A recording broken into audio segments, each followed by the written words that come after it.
Têm sido constantes os movimentos que questionam o papel do homem na sociedade contemporânea. Em meio a esses debates, entra também a discussão sobre como ressignificar a figura do pai na criação e educação dos próprios filhos. Neste domingo, é comemorado o Dia dos Pais, o que nos leva a uma reflexão sobre quais são os mecanismos que ajudam a transformar a figura paterna de mero provedor para alguém de fato envolvido na criação daquela família. Atualmente, o pai tem direito a apenas 5 dias de licença paternidade a partir do nascimento do bebê. Caso a empresa tenha aderido ao programa Empresa Cidadã, são 20 dias. Algumas propostas sobre o tema tramitam no Congresso para ampliar o número de dias. Isso porque, em dezembro de 2023, o Supremo Tribunal Federal apontou que houve omissão do Legislativo em definir a questão e forçou o Congresso a aprovar uma norma em até 18 meses. Sexta-feira, 9 de agosto de 2024.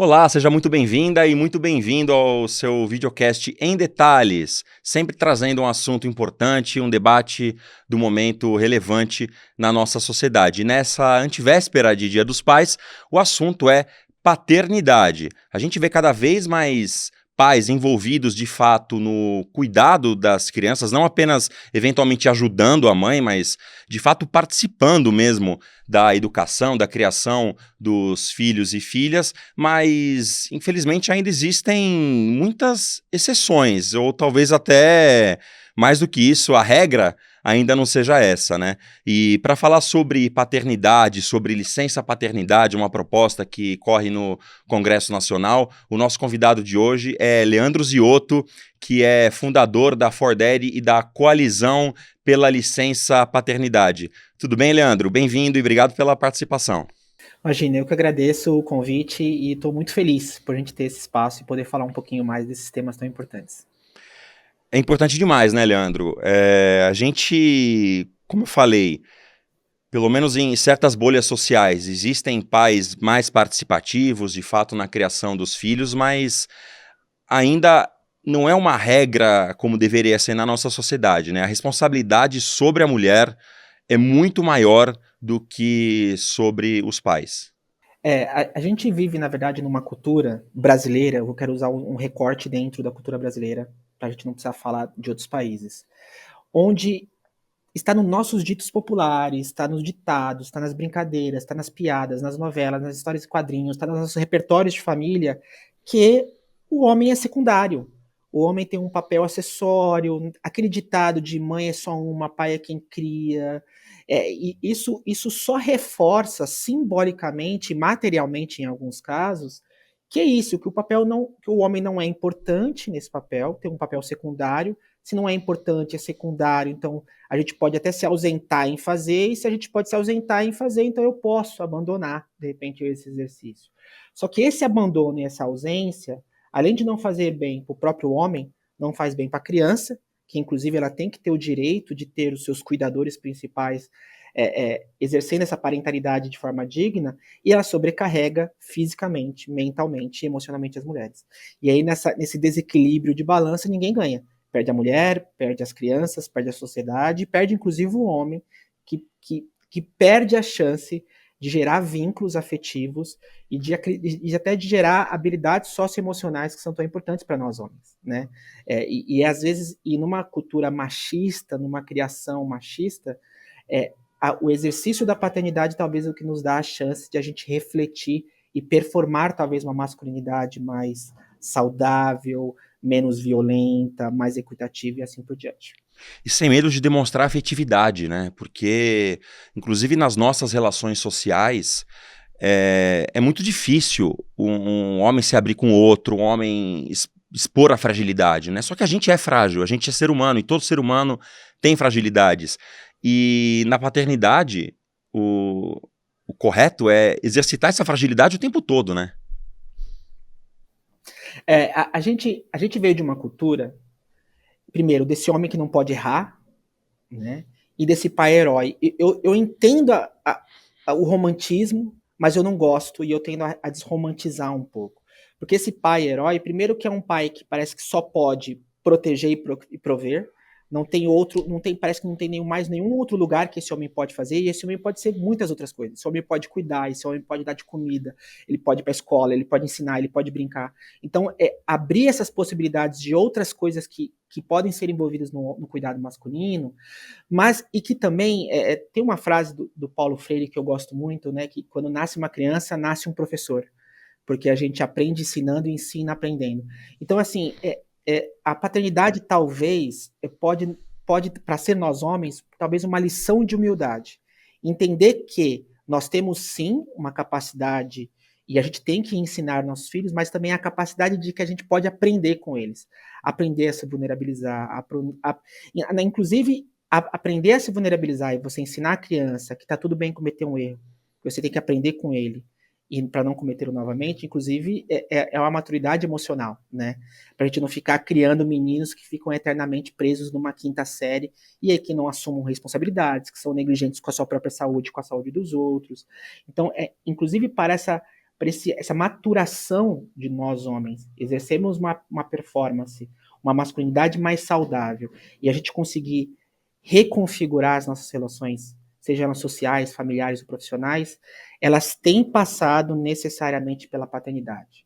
Né? Não que todo homem, para ser maduro, precisa passar pela paternidade. Eu acho que ninguém precisa ser pai ou mãe. Mas é que o exercício da paternidade tem sido um gatilho importante de desenvolvimento e de maturação dos homens. E você falou uma coisa que é muito importante. Ninguém precisa ser pai ou mãe. Não existe fórmula para ninguém ser nada na vida, né? A pessoa tem que ser o que ela puder e o que ela quiser. Porém, se você encontra uma mulher que fala, não, eu não quero ter filhos, essa mulher é muito mais julgada do que um homem que eventualmente diga a mesma coisa, né? Uma coisa que eu sempre falo assim, a gente não tem que ter também essa ditadura que todo mundo precisa ser pai, todo mundo precisa ser mãe. Mas uma coisa que eu falo, se você não quer ser pai e não quer ser mãe, pelo menos seja rede de apoio. Seja a rede de apoio do seu irmão, da sua irmã, do seu colega de trabalho.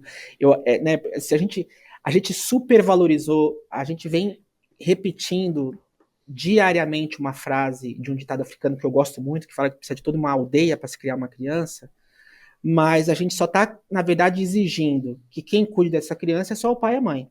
Se essa criança é dessa aldeia, então a gente precisa que toda a sociedade seja essa aldeia. Tem uma frase de um professor meu que eu gosto muito, que sociedade parental não vai ser a sociedade que todo mundo precisa ser pai, todo mundo precisa ser mãe, mas é uma sociedade que saberá cuidar dos seus próprios filhos, dos filhos dos outros e dos filhos de ninguém. Então isso quer dizer, é uma sociedade que saberá cuidar e proporcionar justiça social para todo mundo. Né? Porque, inclusive, proporcionar justiça social é proporcionar cuidado. Então acho que é sobre isso quando a gente fala que você não precisa ser pai, não precisa ser mãe, mas você pode ser rede de apoio. E sobre essa cobrança, é óbvio, numa sociedade machista como a nossa, as mulheres parece que são obrigadas a ser mães, e inclusive a gente põe essa pecha biológica, né, que parece que só porque a mulher pode engravidar, uma mulher cis, porque inclusive um homem trans pode engravidar, mas assim, parece que essa mulher cis, por poder engravidar, ela é biologicamente preparada só para ser mãe. Não, ela deve e precisa ser muitas outras coisas, inclusive ser mãe ou inclusive não ser mãe, né? E o homem precisa entender que ele precisa, independente se ele é pai ou não, saber cuidar de si, dos outros, do local onde ele vive, do local onde ele trabalha, para a gente conseguir dar um equilíbrio maior, inclusive na própria cobrança, né? A cobrança de cuidar é de quem se dispôs a cuidar. Eu gosto muito de um conceito de família da Unicef, que fala que família para a Unicef é um grupo de adultos dispostos a criar uma criança. Eu sei que não é uma frase muito bonita para se estampar numa camiseta, mas é uma frase que engloba que, independente da relação sanguínea que você tem, se você está disposto a cuidar e criar uma criança, então isso é família. Né? Então, independente se é mãe, se é mulher, se é homem, se é pai e tal, essas coisas. Eu acho que isso diminui a sobrecarga cultural que coloca as mulheres como protagonistas nesse cuidado e elas não são, né? E aí coloca e divide um pouco essa carga e tem que ser dividida conosco, com nós homens. E você falou, né? Toda a sociedade cuidar de uma criança, na verdade, isso é cuidar de si mesma, né? Porque você dando suporte para uma criança crescer mais saudável, com saúde física, mental, você vai, a longo prazo, construir uma sociedade melhor, né? E sobre economia do cuidado, a gente antes do ar estava conversando e você falou que deu um dado sobre a divisão de tarefas entre homens e mulheres e o quanto as mulheres ficam sobrecarregadas, né? Eu queria que você, por favor, falasse sobre esses dados e por que a sociedade ainda enfrenta esse desafio e não consegue superá-lo. Tá. Primeiro, eu acho que eu vou me permitir, acho que explicar para as pessoas o conceito de economia do cuidado, e eu acho que isso é Por importante e é muito favor. simples, assim. Pra gente ser uma sociedade forte, né, uma sociedade sadia, a gente precisa de uma economia forte. Só existe uma economia forte se a gente tem adultos economicamente produtivos. Mas só existe adultos economicamente produtivos se existe adultos saudáveis, e só existe adultos saudáveis se existe cuidado. Só que o problema é que esse cuidado aqui, ele é invisibilizado, ele é desvalorizado e ele é majoritariamente exercido por mulheres. Então, assim, existe toda uma economia do cuidado que a gente fala que ela subsidia a economia tradicional. Não existiria indústria, não existiria agronegócio, não existiria comércio se não houvesse por trás pessoas que cuidam. Só que a gente invisibiliza essas pessoas e ainda sobrecarrega como o único exercício do cuidado é das mulheres. E aí essa conta não fecha para ninguém, não fecha para as mulheres, não fecha para nós homens, não fecha para a economia. Então, se a gente precisa de uma economia do cuidado, e aí eu gosto de uma frase da Vera Conelli que eu gosto muito, né? Que assim, numa família onde todo mundo faz o papel do cuidado, não precisa ficar ninguém sobrecarregado. Então a gente não precisaria sobrecarregar as mulheres se nós homens também exercêssemos esse papel do cuidado. Não o cuidado só da criança, mas o cuidado de si, né? E aí tem um dado importante que eu gosto muito de uma pesquisa do Promundo que mostra que homens que exercem uma paternidade participativa e cuidadora normalmente são homens que aumentam a sua responsabilização do seu autocuidado. Né? Por isso que o programa Pai Presente é um programa do Ministério da Saúde, porque mostrou que a gente precisa instrumentalizar os homens de atividades de cuidado para cuidar de si, inclusive. Mas como que um homem não vai ter condições de cuidar de outra pessoa se ele não sabe cuidar de si? Né? Então, instrumentalizar o homem do exercício do cuidado é muito importante. E a gente vive uma enorme crise de cuidado, né, André? Assim, a gente vive uma crise política, uma crise social, mas uma crise de cuidados. Porque se a gente pega uma média, óbvio que quando a gente bota recortes raciais e de classe, essa diferença ela aumenta, mas vamos pegar uma média. Em média, normalmente a mulher passa 4 horas por dia cuidando de algo ou de alguém, enquanto nós, homens, passamos 1 hora por dia cuidando de algo ou de alguém. Esse delay de 3 horas aqui é um delay que impacta muito a mulher. Porque enquanto nós, homens, temos essas 3 horas para a gente cuidar, para a gente, de repente, desenvolver autocuidado, para a gente poder ter desenvolvimento pessoal, desenvolvimento de carreira, as mulheres elas estão sobrecarregadas cuidando de algo ou de alguém. Então, como é que a gente consegue falar tanto dos Objetivos de Desenvolvimento Sustentáveis da ONU? A ODS 5 fala sobre isso, a igualdade de gênero. Como que eu posso falar de igualdade de gênero se as mulheres não estão conseguindo se desenvolver? Como que elas vão ter tete a tete ou igualdade de poder concorrer no mercado de trabalho se nós homens estamos 3 horas livres para a gente poder se desenvolver na carreira e elas estão com 3 horas sobrecarregadas cuidando de algo ou de alguém, sim, inclusive cuidando do próprio homem, né? Do companheiro que está lá com ela. Então, assim, instrumentalizar o homem do cuidado não é só benéfico à criança, que inclusive, como eu falei, uma prioridade absoluta, essa criança tem que ter o direito de ter os seus cuidadores principais cuidando dela, mas ele é um instrumento principal para a equidade de gênero. Seja para a equidade de gênero no mercado de trabalho, né, onde as mulheres só alcançarão cargos de liderança, cargos de conselho, se elas conseguirem se desenvolver, e elas só conseguirão se desenvolver se elas tiverem tempo para se desenvolver. Só que elas só vão ter tempo para se desenvolver se alguém tiver dividindo esse trabalho doméstico e de cuidado que é tão fundamental para a nossa existência. Então não há equidade no mercado de trabalho se não houver equidade dentro de casa, se não houver equidade dentro da família. Então, descolar isso, além de empobrecer o debate, é inócuo. Né? Então a gente não tem como falar de equidade no mercado de trabalho, equidade nos espaços públicos, né, na política, se a gente não falar de equidade também para ir para dentro de casa. Né? A Mafuane, a ex-presidente do Instituto Avon, acho que atualmente ela trabalha na Meta, ela tem uma frase que eu gosto muito, que ela fala que a revolução das mulheres foi para fora, né? Conquistar espaços públicos. A revolução de nós homens vai ser uma revolução interna, é de a gente se voltar para dentro de casa e ressignificar esses nossos relacionamentos familiares e profissionais. Entendeu? Então acho que é um pouco isso.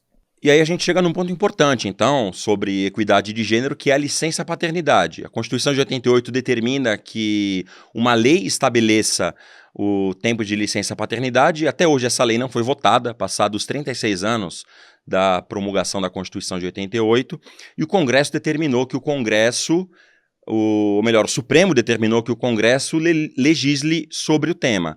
Em que pé está essa situação, em que pé está essa tramitação no Congresso Nacional, Leandro? Na verdade, assim, a licença paternidade, ela nunca foi regulamentada desde então, desde 86, desde 88. E a importância da regulamentação primeiro, criar a regra do jogo, sabe assim? Quem tem direito, quem não tem, como ganha, quem ganha, essas coisas. E essa regulamentação que nunca existiu, o que aconteceu? Ela cria um vácuo que vários projetos de leis já foram colocados, mas eles sempre são colocados de escanteio porque é considerado para a nossa sociedade, e aí os legisladores, eles são uma representação da nossa sociedade, que infelizmente que esse é um assunto que não é importante. E aí houve essa omissão durante todo esse tempo. A gente entendeu o ano passado, porque entendeu que talvez a gente estejamos na principal janela de oportunidade de voltar a fazer um debate político, inclusive, nesse tema, de um debate qualificado. Porque a gente há hoje argumentos científicos e pesquisas e dados que corroboram que uma licença paternidade estendida todo mundo ganha, tem benefícios para a família, tem benefícios para o homem, tem benefícios para a mulher, tem benefícios para a criança e tem benefícios econômicos e empresariais.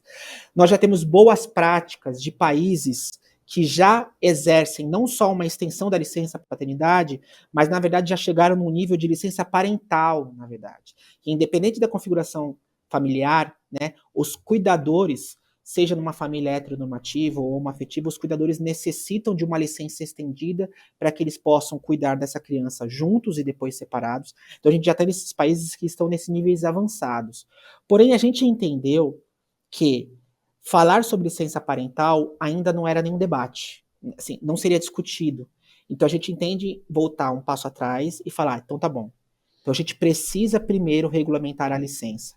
Uma licença paternidade que seja obrigatória, então isso quer dizer que todos os homens sejam obrigados a tirar essa licença, que ela seja remunerada para poder dar dignidade para essa família e que ela seja estendida, porque 5 dias é muito pouco. E são 5 dias corridos ainda, né? Então, se você é pai na quinta, na segunda-feira você já está batendo o cartão na empresa. Ou se o filho Então, nasce assim, a às gente ficou em todo... 23 e se o filho nasce às 23h50, aquele dia já conta também, né? Tem isso também. Já São 5 conta. dias corridos. Então, É uma excrescência, e inclusive, olha essa que, lei. e olha que interessante, eu tive a oportunidade de entrevistar alguns constituintes, e esses 5 dias, na verdade, era para ser um. Porque entendeu-se na cabeça contextualizada em 88 que o papel do homem, aquele um dia, é só para ele registrar a criança.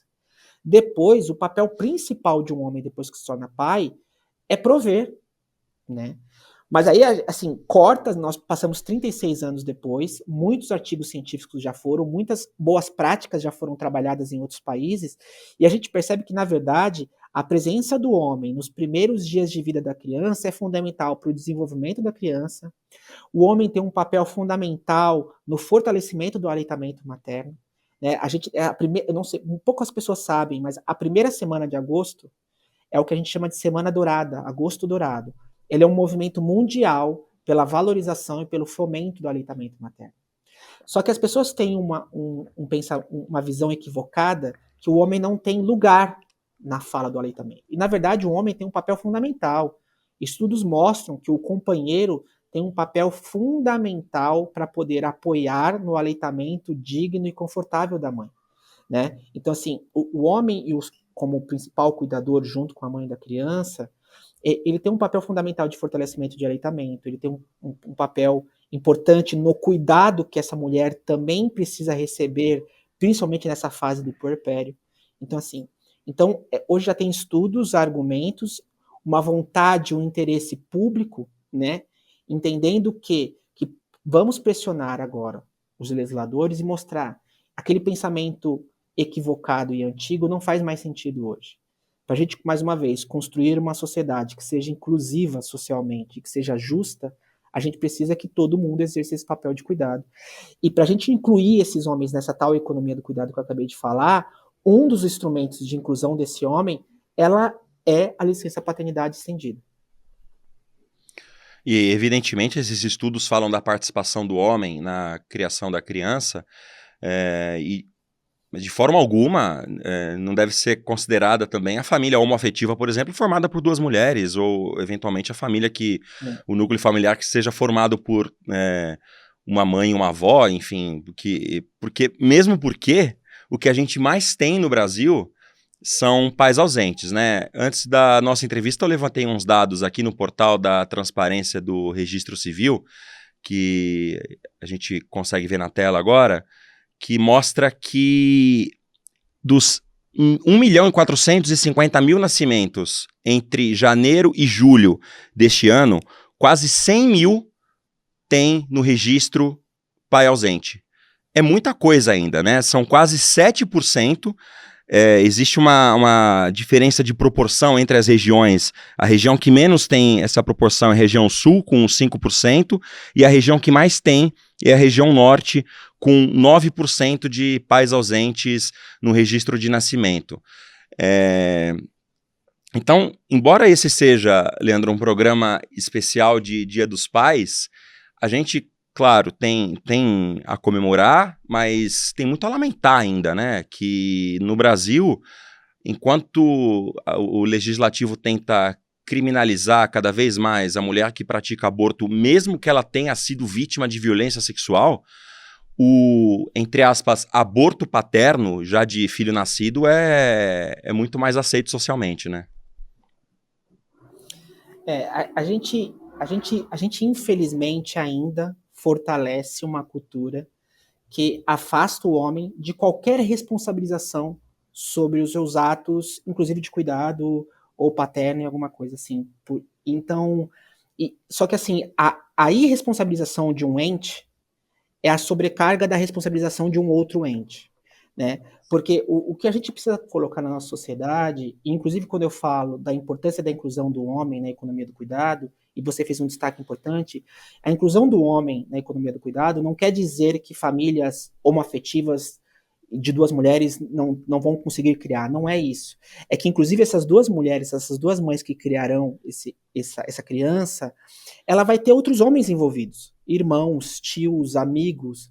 O que a gente quer defender é que é importante colocar na equação do cuidado que o homem entra, seja ele na figura paterna, se ele for pai biológico de uma criança, ele tem que ser responsabilizado pelo esse dever de cuidado, mas se ele não é pai, ele é amigo, ele é irmão, e colocar sobre os ombros só dos pais ou dos principais cuidadores o cuidado de uma criança é inclusive injusto, né?